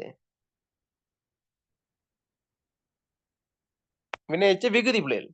சரி, அப்ப இந்த ஓடு அப்படிங்கிறத நம்ம என்ன செய்யணும்னு கேட்டா, அப்ப ஓடினேன் அப்படிங்கிறது வந்து இன்னுங்கிறது இடைநிலையில் வரும். இன்னுங்கிறது இடைநிலை வரும். ஓடினேன் பிரிச்சா நல்லா கவனிச்சுக்கணும். ஓடு பிளஸ் இன் பிளஸ் ஏன் தானே ஓடினேன். அப்ப இந்த ஓகே, ஓடு பிளஸ் இன் பிளஸ் நல்லா கவனிச்சுக்கணும் பிள்ளைகள். குழம்புனா கேளுங்க சரியா? ஓடு இன் பிளஸ் ஏன், ஓடு பிளஸ் இன் பிளஸ் ஏன். ஓகே, இப்ப இந்த இடத்துல இன்னுங்கிறது வந்து இடைநிலையா இருக்குதானே. இந்த மாதிரி இன்னுங்கிற இடைநிலை வர்ற அந்த சந்தர்ப்பத்துல சரியா, இந்த ஓடுங்கிற வினையடிய ஓடியா மாத்துறதுக்கு என்ன செய்யணும்னு கேட்டா, ஓடியா மாத்துறதுக்கு ஓடின்னு மாத்துறதுக்கு என்ன செய்யணும்னா, என்ன இகர என்னது என்ன செய்யுமா இகர இரு பெறுகின்றன. இது கடைசியில ஓடு இப்ப ஓடுங்கிற சொல் இப்ப ஓடின மாதிரி தானே. அந்த இடத்துல கடைசியில என்ன எடுத்து வந்திருக்கு? ஓடிய பிரிங்க. ஓவனா பிளஸ் இட்டனா பிளஸ் சொல்லுங்க, சொல்ல மாட்டேறீங்க. ஓடிய பிரிங்க பிள்ளைகள். ஓடிதானே, ஓடிய பிரிங்க. ஓவனா பிளஸ் இட்டனா பிளஸ் ஈனா. ஓடு பிரிச்சா ஓடுங்கிற சொல்ல பிரிச்சா ஓவனா இட்டனா பிளஸ் ஊனா. ஓடு அப்படிங்கும் போது ஈரு கடைசி எழுத்து என்னவா இருந்துச்சு? ஊனாவா இருந்துச்சா? அப்ப இப்ப வந்து என்னவா இருக்கு? அந்த எச்ச வினைய மாத்தும் போது, வாய்ப்பாட மாத்தும் போது, செய்துங்கிற வாய்ப்பாட மாத்தும் போது இப்ப என்ன ஆயிருச்சு? கடைசி எழுத்து என்னவா இருக்கு? ஈயா இருக்கு. அதத்தான் சொல்ல வருது. விளங்குதா? இப்ப விளங்கிச்சா உங்களுக்கு? இப்ப வாசிங்களேன், வர விளக்கணத்தை வாசிங்களேன். இறந்த காலம் காட்ட இன் ஈ என்னும் இடைநிலை ஏற்கும் வினைகள் எல்லாம் செய்து என்னும் வாய்ப்பாட்டு வினை எச்ச வடிவம் பெற வினையடின் இகர இரு பெறுகின்றன. இப்ப சரியா? ஓடினேன், பாடினேன், தேடினேன். சரியா? இப்ப எஞ்சியது பிரிங்க. எஞ்சியதுன்னு இருக்கு. அத பிரிங்க. எஞ்சியது. இத பிரிங்க. எப்படி பிரிப்போம்?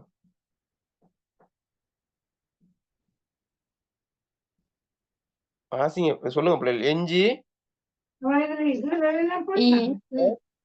இ பிளஸ் அது அல்லது பிளஸ் ஒண்ணு பிரிக்கலாம். அது பிரச்சனை இல்ல. சரியா? அது ஓகே. இந்த படம் இங்க ஈ இருக்கு தானே. இங்க இது ஈங்கிறது என்ன?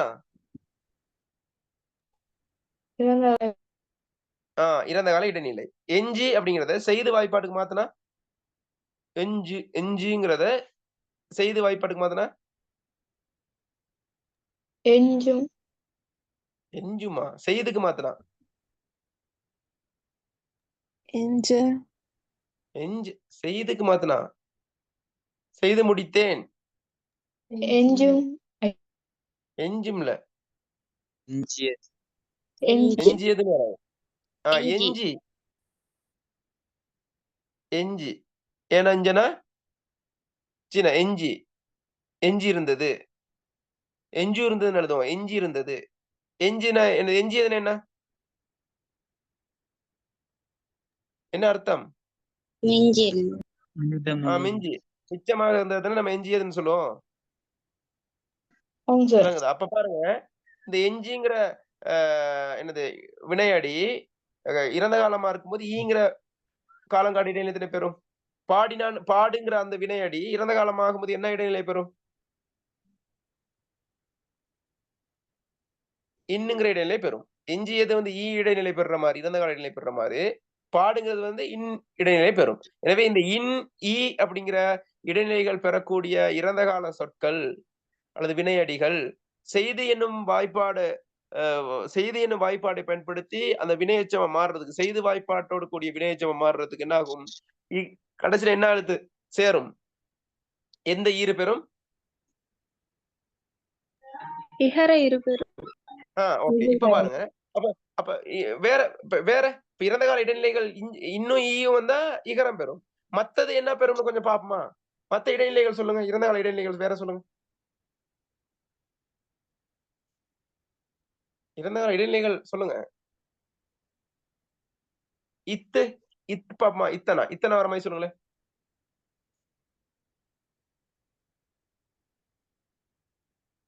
சொல்லுங்க. படித்தான், படி பிளஸ் இத்தித் பிளஸ் ஆன். ஓகே, இத்தித் போடும். ஓகே, இந்த படிங்கிறத செய்துக்கு மாத்துங்க.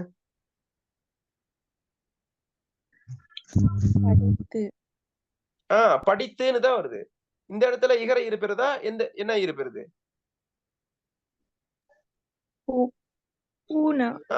பெறுது. விளங்குதா உங்களுக்கு? விஷயம் விளங்குதா அப்படி? இப்ப அப்ப எந்தெந்த சந்தர்ப்பத்துல இகர ஈறு பெறும்? செய்து வாய்ப்பாட்டு வினையெச்சம் இகர ஈறு பெறும் எப்ப? இடைநிலை வந்து இன்னும் ஈயும் வரட்டு. இன்னும் ஈயும் வருது. விளங்கிச்சு? அப்ப தெளிவாயிருச்சா உங்களுக்கு? இது வந்து ஒரு இடத்துல கேட்பாங்க. இப்ப நம்ம எம்சிக்கு செய்யும் போது உங்களுக்கு அது விளங்கும். சரியான விடைக்கு நீங்க கோட் அடிக்கணும். சரியா விளங்குதா? இப்ப தெளிவாயிருச்சா அந்த பாயிண்ட்? தெளிவில்லாட்டி கேளுங்க பாப்பா யாராவது. தெளிவாயிருக்கும். தெளிவாயிருச்சு தானே? Okay okay. போய் என்னும் வினை மட்டும் போய் என்னும் வினையெச்ச வடிவத்தை பெறுகின்றன. என்னவா? போய் என்னும் வினை மட்டும் போய் என்னும் வினையெச்ச வடிவத்தை பெறுகின்றன. என்ன சொல்ல வருது சொல்லுங்க? அப்ப போங்கிறது வினையடியா? போய் இப்ப போங்கிறத செய்துக்கு மாத்தினா முதல்ல பார்த்தோம். போங்கிறத செய்து வாய்ப்பாட்டுக்கு மாத்தினா போய் போகையா? போய் போய். சரியா? போயின்னு வரும். சரியா? போயில போய். சரியா? ஓகே, போய். ஓகே, இந்த இதுல எந்த ஈறு? ஈறு என்ன? அதுல ஈறு என்ன? கடைசி எழுத்து ஈ என்ன? அப்ப இந்த போங்கிற சொல் மட்டும்தான் தமிழ்ல செய்து வாய்ப்பாடுக்கு மாத்தும் போது என்னது? இயனா அந்த போய் என்னும் என்னது வினையெச்ச வடிவம் பெறுதான். விளங்குதா? வா அப்படிங்கறத மாத்தினா செய்துக்கு மாத்தினா வந்து. நில் அப்படிங்கறத மாத்தினா நின்று. தேடுங்கிறத மாத்தினா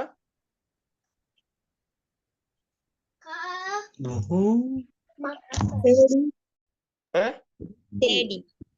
சொல்லுங்க. அப்ப தேடி ஏன் தேடின்னு மாறுனுச்சுன்னு சொல்லுங்க. இப்ப சொல்லுங்க, இலக்கண ரீதியா சொல்லுங்க. தேடுங்கிற சொல்லி ஏன் எச்சம் மாத்தும் போது தேடின்னு மாறுனுச்சு?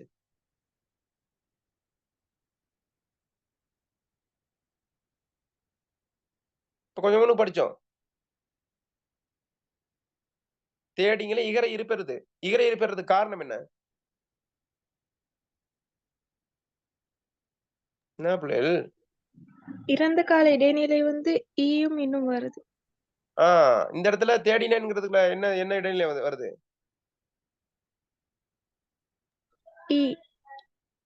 ஈயா? இன். தேடு பிளஸ் இன் பிளஸ் தேடினேன். சரி. ஓகே, விளங்கிச்சா? ஓகே. செய்தி என்னும் வாய்ப்பாட்டு வினை எச்ச வினை. செய்தி என்னும் வாய்ப்பாட்டு வினை எச்ச வினை வாய்ப்பாட்டு வினை எச்ச செய்தி என்னும் வாய்ப்பாட்டு வினையெச்சம் இறந்த கால இடைநிலை பெற்றிருந்தாலும் அவை இறந்த காலம் காட்டுவதில்லை. என்ன சொல்றாங்க விளங்குதா? அதை சொல்லுங்க எனக்கு. இப்ப செய்திங்கிற வாய்ப்பாடு இருக்குதானே? செய்திங்கிற வாய்ப்பாடு பிரிங்க. வாய்ப்பாடு பிரிச்சு எப்படி வரும்? செய் பிளஸ் இத் பிளஸ் உ. இத்துங்கிறது என்ன கால இடைநிலை? இறந்த கால இடைநிலை. அப்ப இறந்த கால இடைநிலை தானே. அப்ப இங்க இறந்த கால இடைநிலையா இருந்தா அந்த முடிகிறது வந்து என்னவா இருக்கணும்? இறந்த காலத்துல தானே முடியணும். விளங்குதா? செய்திங்கிற எச்சம் வந்து இறந்த காலமா இருந்தா அது முடியக்கூடியது என்னது? இறந்த காலம் தானே முடியணும். ஆனா அப்படி முடியறது இல்லையா? எப்படி முடியுதா? எதுல முடியுதா? நான் இந்த வேலையை நேத்து பார்த்தோம். சரியா? செய்து முடித்தேன். என்ன காலம்? இறந்த காலத்தை காட்டுது. ஆனால் அந்த செய்து நிகழ்காலத்தையும் காட்டும், எதிர்காலத்தையும் காட்டும். நான் இந்த வேலையை இப்பொழுது நான் இந்த வேலையை நேற்றே செய்து முடித்தேன். நான் இந்த வேலையை இப்பொழுது செய்து கொண்டிருக்கிறேன். நான் இந்த வேலையை நாளைக்கு செய்து முடிப்பேன். விளங்குது என்ன சொல்றேன்ட்டு? இப்ப 3 காலத்திலயும் செய்துதான். அது முடியறத வச்சுதான் நம்ம என்ன காலம்னு நம்ம சொல்றோம். முடித்தேன்னா இறந்த காலம், கொண்டிருக்கிறேன்னா நிகழ்காலம், முடிப்பேன்னா என்னது? எதிர்காலம். அப்ப இந்த வாய்ப்பாடு என்ன செய்யும்? 3 காலத்துக்கும் வரும். ஆனா கால இடைநிலை அந்த அந்த அந்த அந்த எச்சம் என்ன காலத்துல வருது? ம். சொல்லுங்க. இறந்த காலம். இறந்த காலத்துக்கு வருது. சரியா? விளங்கிச்ச விஷயம்? ஓகே. ஓகே பிள்ளைகள். அந்த அடிப்படையில நம்ம இவ்வளவு விஷயங்கள் பார்த்திருக்கோம். அப்ப இன்றைக்கு 1 மணித்தியால கிளாஸே போட வேணாம். இன்றைக்கு எனக்கு சின்ன ஒரு கிளாஸ் ஒன்று இருக்கு எனக்கு 8:30ல இருந்து.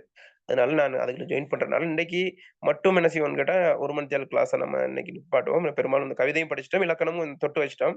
ஆ நாளைக்கு நடக்கும் கிளாஸ். நாளைக்கு திங்கட்கிழமை தானே வழமையான டைம் டேபிள்ல நடக்கும். திங்கள், புதன், வெள்ளி அந்த இதுல நடக்கும். சரியா? அப்ப கண்டிப்பா இணையுங்க பிள்ளைகள். மற்றபடி அந்த உங்களோட சப்போர்ட்ட எதிர்பார்க்கிறேன். அந்த ஃபீஸும் போட்டீங்கன்னா, அந்த லைசென்ஸ்க்கு அப்ளை பண்ணிருவேன். உங்களோட அந்த சின்ன பங்களிப்பு தான். அத கொஞ்சம் நீங்க பார்த்துட்டீங்கன்னா சரி. மற்றபடி கிளாஸ் தொடர்ச்சியா போய்க் கொண்டிருக்கும். ஒரு பிரயோசனமா இருக்கா பிள்ளைகள் கிளாஸ்? தொடர்ச்சியா போறது இந்த 2 மணித்தியாலம் படிக்கிறது கஷ்டம் அப்படின்னு ஃபீல் பண்றீங்களா? இல்ல 1 மணித்தியாலமே வைங்கன்னு யோசிக்கிறீங்களா? என்ன மாரி உங்களோட ஒப்பீனியன சொல்லுங்க. இல்ல சார். ஓகே. அது பிரயோசனமா இருக்குது. சிலபஸ் முடிஞ்சுட்டு வரது விளங்குதா உங்களுக்கு கடகடன்னு? பாருங்க ஒரு கவிதை முடிச்சுட்டோம். அந்த வினைகள் வந்துருச்சு. அடுத்தடுத்து போகையில அப்படியே போய் கொண்டிருக்கும். இப்ப நாம எக்ஸாம் அடுத்த மாசம் எழுத போறதில்லே. தொடர்ச்சியா கொண்டுட்டு போகையில கடைசி ஃபைனல் இடையில தொடர் செமினார்கள் நடக்கும். அடுத்து ஃபைனல் செமினார் அழகா நீங்க ஷூரா ஏ எடுத்துறலாம். தொடர்ச்சியா வந்தீங்கன்னா ஏ எடுத்துறலாம். இடையில நிக்கிறவங்களுக்கு நான் ஒண்ணும் செய்யலாது. நான் உங்கள கட்டாயப்படுத்தவும் மாட்டேன். நீங்க கண்டிப்பா அந்த கிளாஸ்க்கு தான் வரணுன்ட்டு. சரியா? நான் கட்டாயப்படுத்தல. உங்களுக்கு தேவை இருந்தா நீங்க வரலாம். சரியா? அப்ப ஏ எடுக்கணும் அப்டின்னா, நீங்க தொடர்ச்சியா வரணும். அது அது நான் சொன்ன சிலபஸ் முடிக்கணும். அந்த விஷயங்கள் நெறைய விஷயங்கள் நம்ம சிலபஸ முடிச்சுட்டு தான் கடைசியா ஃபைனல் செமினார் போயில உங்களுக்கு அது ஃபுல்ஃபில் ஆகணும். இல்ல ஃபைனல் செமினாருக்கு வாரேன்னு மட்டும் இருந்தா சரி வராது. அதனால அது உங்களோட விருப்பம். நான் கட்டாயப்படுத்த மாட்டேன். விரும்பினவங்க நீங்க தொடர்ச்சியா இணையுங்க. அப்படி தொடர்ச்சியா இணையறவங்களுக்கு நான் நம்பி வரவங்க கண்டிப்பா நான் என்ன செய்வேன்? கண்டிப்பா எனது பங்களிப்ப நான் வழங்குவேன். சரியா? ஓகே. ஓகே பிள்ளைகள அப்ப நாளை சந்திப்போம். Sir. Thank you sir. Okay. Thank you, sir. Bye. Bye.